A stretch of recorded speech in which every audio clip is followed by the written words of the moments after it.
మల్ల యాదవ్ గారు, నిన్న రైతు రుణమాఫీ తొలి విడత విడుదలైంది. 31,000 కోట్ల రుణమాఫీ దేశ చరిత్రలోనే ఇది ఒక రికార్డ్ అని. నిజంగా అంటే ఇంత అమౌంట్ని రుణమాఫీకి చేయడం అనేది రియల్లీ ఇట్స్ ఏ రికార్డే. అలాగే ఆగస్టు 15 లోపు రెండో విడతను కూడా కంప్లీట్ చేస్తామని స్వయంగా ముఖ్యమంత్రి ప్రకటించారు. అలాగే దీనిపైన అనవసర అపోహలకు గురి చేయడానికి ప్రయత్నం చేస్తున్నారు. రేషన్ కార్డు అని అదని ఇదని రైతుల్లో ఒక రకమైన వేరే అభిప్రాయాన్ని కలిగించడానికి ప్రయత్నం చేస్తున్నారు. రైతు రుణమాఫీ చేస్తే రాజీనామా చేస్తానని సవాళ్ళు విసిరిన వాళ్ళు కూడా పారిపోయారంటే నిన్న సీఎం రేవంత్ రెడ్డి కూడా కామెంట్స్ చేశారు. దీనిపై మొదట మీ స్పందన ఏంటి? రైతు రుణమాఫీ అనుకున్న దాని ప్రకారం చేస్తే అది శుభ పరిణామమే, మేము కూడా అభినందనలు తెలియజేస్తాం. కానీ వారు ఆ రోజు అన్నది ఏంటంటే డిసెంబర్ 9వ తారీఖున ప్రభుత్వం ఏర్పడుతుంది, వెంటనే రద్దు చేస్తాం అని చెప్పేసి 100 రోజులు ప్రకటన చేసేది. ఆ తర్వాత కూడా దాని గురించి ఊసెత్తలేదు. కాబట్టి మీరు ఇచ్చిన హామీని గాలి కుదిస్తున్నారు.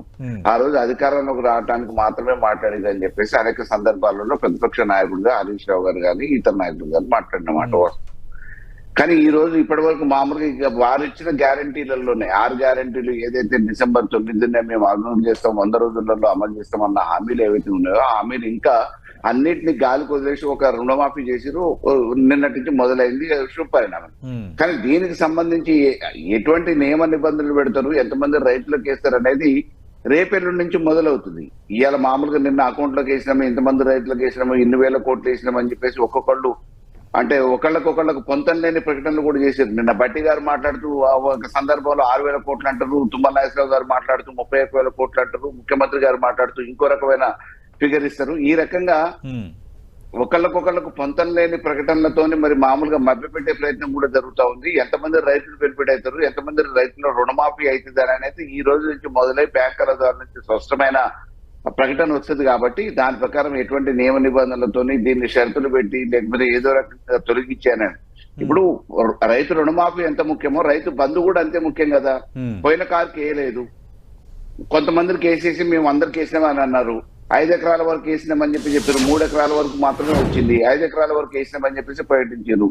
ఇప్పుడు మామూలుగా ఆల్రెడీ వర్షాకాలం పంట సీజన్ స్టార్ట్ అయింది. జూన్ మాసంలోనే వేయాల, జూలై మొదలైంది, నాట్ల సీజన్ మొదలైంది. ఇంతవరకు రైతు బంధు గురించి ఎటువంటి ప్రకటన కానీ ఎటువంటి వేద్దామనే ఆలోచన కానీ ప్రభుత్వానికి ఉన్నట్టు ఏమనిపించట్లేదు. రుణమాఫీ చేయడం అనేది ఇచ్చిన హామీని నెరవేర్చాల్సిన బాధ్యత ఉంది. చేయటం అనేది పరిణామమే, మేము కూడా స్వాగతిస్తున్నాం. కానీ దీనికి సంబంధించి ఎటువంటి షరతులతోని ఎంతమందికి చేస్తారు, ఎటువంటి నియమ నిబంధనలు ఉంటాయి. బ్యాంకర్ మామూలుగా మేము వేసినామని చెప్పి ప్రభుత్వం ప్రకటించింది.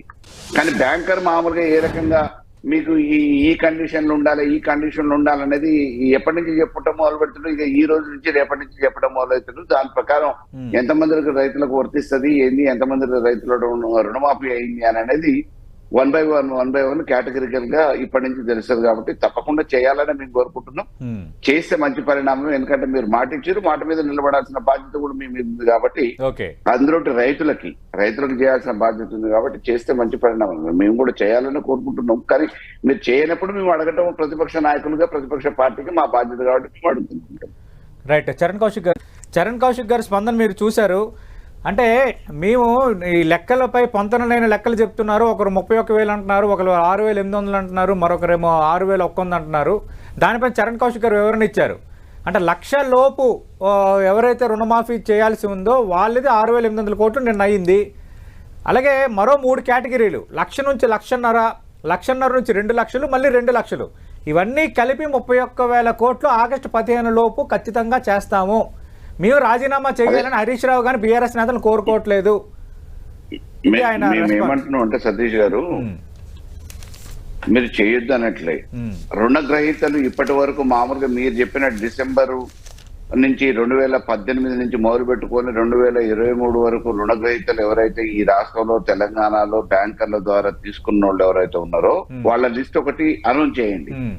ఇప్పుడు మీరు బెనిఫిషియర్ లిస్ట్ ఒకటి అనౌన్స్ చేయండి. బ్యాంకులతో చేపిస్తారా, ప్రభుత్వ పరంగా చేస్తారా, మీకే జనాలకే తెలిసిపోతుంది. ఆల్రెడీ మామూలుగా ఎవరెవరు లిస్ట్ నిన్న అనౌన్స్ చేసిన దాంట్లో మా పేర్లు అని చెప్పేసి ఆల్రెడీ ఆవేదన వ్యక్తం చేస్తూనే ఉన్నారు. బయటకు వచ్చి బహిర్గతంగా చెప్తూనే ఉన్నారు. మీరు ఏదో చేసినామని చెప్పేసి నామమాత్రంగా చెప్పిన గొప్పలు చెప్పుకోవటానికో ఇంకేదో చెప్పుకోవటానికో మేము ఇది చేసినాము, ఇగో ఇంతమందికి వచ్చింది, ఇంకా మిగతా వాళ్ళకి అర్హత లేదు అని చెప్పేసి ఏదో మభ్యపెట్టే ప్రయత్నం చేయదు. ఆ రోజు ఎలిజిబిలిటీ ప్రకారం ఎంతమందికి అయితే రైతులు ఇచ్చారో అంతమందిని మీరు మామూలుగా రుణమాఫీ చేస్తా అన్నారు, అంతమందికి యాక్సిస్ బ్యాంకుల్లో రుణమాఫీ చేస్తే అయిపోతుంది. కానీ ఈ రోజు కొత్త క్రైటీరియా తీసుకొని ఇంకేదో నియమ నిబంధనలు పెట్టి కొత్తవి పెట్టి దానికి నియంత్రించడానికి లేకపోతే ఉన్నదాన్ని తక్కువ చేయడానికి తీసుకున్న వాళ్ళు ఎంతమంది లబ్ధిదారులు, దాదాపుగా 40 లక్షల మంది రైతులు ఈ రోజు బ్యాంకుల ద్వారా ఈ 5 సంవత్సరాలలో రుణాలు తీసుకున్నారు. కానీ మీరు ఎంతమందికి చేసిరు, ఎన్ని లక్షల మందికి చేసిరు? దానికి సంబంధించి జిల్లాల వారిగా, నియోజకవర్గ వారిగా, మండలాల వారిగా బెనిఫిషియర్స్ లిస్ట్ అనౌన్స్ చేస్తే ఈ వ్యత్యాసం ఏందనేది తెలుస్తుంది. ఏదో 10 మందికి ప్రసాదం పెట్టేసి మేము ప్రసాదం పెట్టినామని అంటే వందలాది మంది, వేలాది మంది ఆడ మామూలుగా కడుపు కొట్టుకొని మీరు ప్రసాదం పెడతారేమో అని చెప్పేసి ఎదురు చూసేటానికి 10 మందికి చేసి మేము పెట్టినాం కదా మూతులు చూసుకొని పోరు అని అంటే ఏం చేయగలుగుతారు? అదే రకమైన పరిస్థితి ఈ రోజు కాంగ్రెస్ ప్రభుత్వం చేయబోతా ఉంది. ఆ ప్రయత్నంలోనే ఈ రోజు మామూలుగా ఏదో మభ్యపెట్టి మసిపూసి మారడికాయ చేసే ప్రయత్నం చేస్తా ఉన్నారు. ఈ వాస్తవాలు ఇవ్వాలి కాబట్టి రేపు బయటపడతాయి. ఎందుకంటే మేము కూడా రుణమాఫీ చేసిరు అని సంబరాలు చేసుకుంటారు కాబట్టి రుణమాఫీ చేసిన సంబరాలలోనే ఎవరెవరికి రాలేదో రేపు రైతులు కూడా ఆ సంబరాలు కూడా చేస్తారా, ఇంకోటి చేస్తారా ఏందని అనేది ఎంతో సమయం పట్టదు. వారం 10 రోజులలో మొత్తం మామూలుగా ఎవరికి వాళ్ళు మాకైందా అని చెప్పేసి అని అంటున్నా ఉన్నారు. మీకు లేదు అని బ్యాంకులు చెప్తున్నా ఉన్నారు. ఈ విషయాలన్నీ కూడా మళ్ళీ మీ మీడియాలోనే మాట్లాడుకో. అంటే రుణమాఫీ దక్కని రైతులను మీరు లీడ్ చేయబోతున్నారు బీఆర్ఎస్ పార్టీ?